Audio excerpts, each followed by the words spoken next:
Now let's discuss the relation between the angular velocity and linear velocity.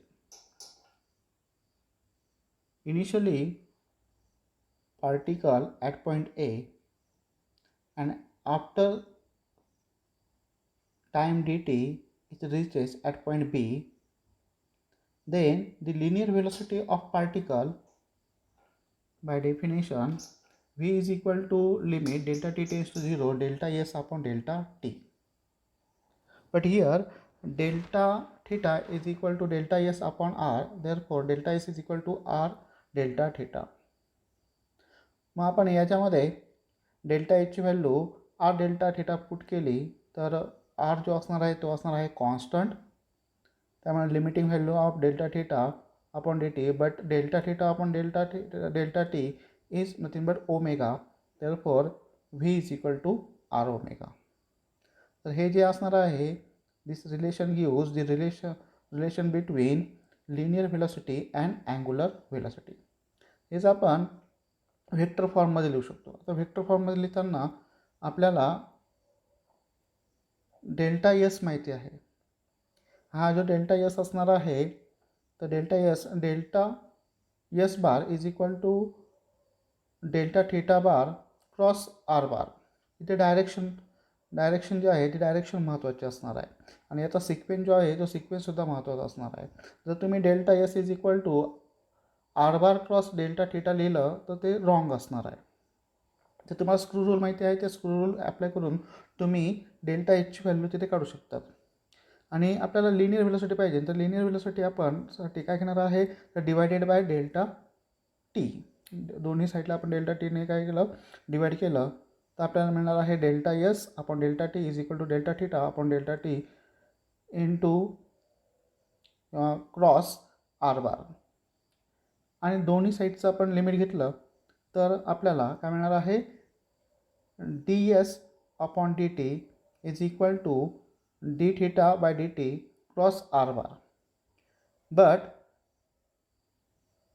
D S by D T is nothing but linear velocity आणि D theta by D T काय असं तुमचा omega बार.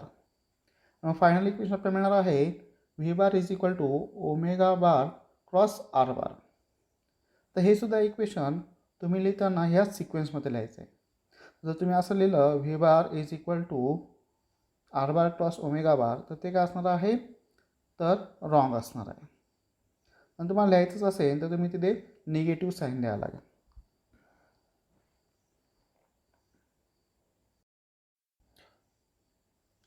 Uniform circular मोशनचे आपल्याला काही basic term बघायचे आहे. The uniform circular motion means the motion of particle along the circumference of circle with a constant linear speed, and angular velocity is called uniform circular motion. चे example आपण बघितले होते electron around the nucleus आणि earth around the सन. याच्यामध्ये uniform circular मोशनमध्ये एक definite time period असणार आहे. Time taken by the particle performing uniform circular motion to complete one revolution is called as a period. So period is equal to circumference of the circle upon speed. कारण की आपल्याला स्पीडसाठी formula माहिती आहे V is equal to displacement upon time.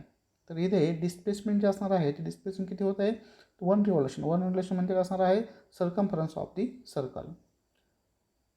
यामध्ये आपण लिहू शकतो T is equal to 2 पाय r अपॉन व्ही. इथे व्ही जो आहे व्ही म्हणजे लिनियर व्हेलॉसिटी असणार आहे आणि ओमेगा म्हणजे काय असणार आहे अँग्युलर व्हेलॉसिटी. तर लिनियर व्हेलॉसिटी आणि अँग्युलर व्हेलॉसिटीचं इक्वेशन आपण आताच पाहिलं V is equal to R omega. तर इथे व्हीच्या ऐवजी आपण आर ओमेगा रिप्लेस करून आपल्याला फायनल इक्वेशन मिळणार आहे 2 पाय अपॉन ओमेगा. कारण की ते आर काय होणार आहे गेट कॅन्सल. आणि त्याचं जे एस आय युनिट असणार आहे पिरियडचं ते असणार आहे सेकंडमध्ये. नंतर फ्रिक्वेन्सी, तर frequency is reciprocal of period किंवा आपण त्याची सिंपल डेफिनेशन लिहितो frequency of revolution is defined as the number of revolution perform by particle performing uniform circular motion in unit time. therefore n is equal to 1 upon T means reciprocal of T.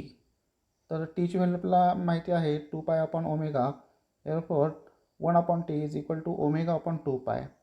तर इथे आपण पुन्हा V आणि V is equal to R omega यांचं relation use करून जी काही frequency आहे ती आपण लिहू शकतो N is equal to V upon 2πr आणि फ्रिक्वेन्सीचं जे युनिट असणार आहे ते असणार आहे हर्ट्स किंवा पर सेकंद.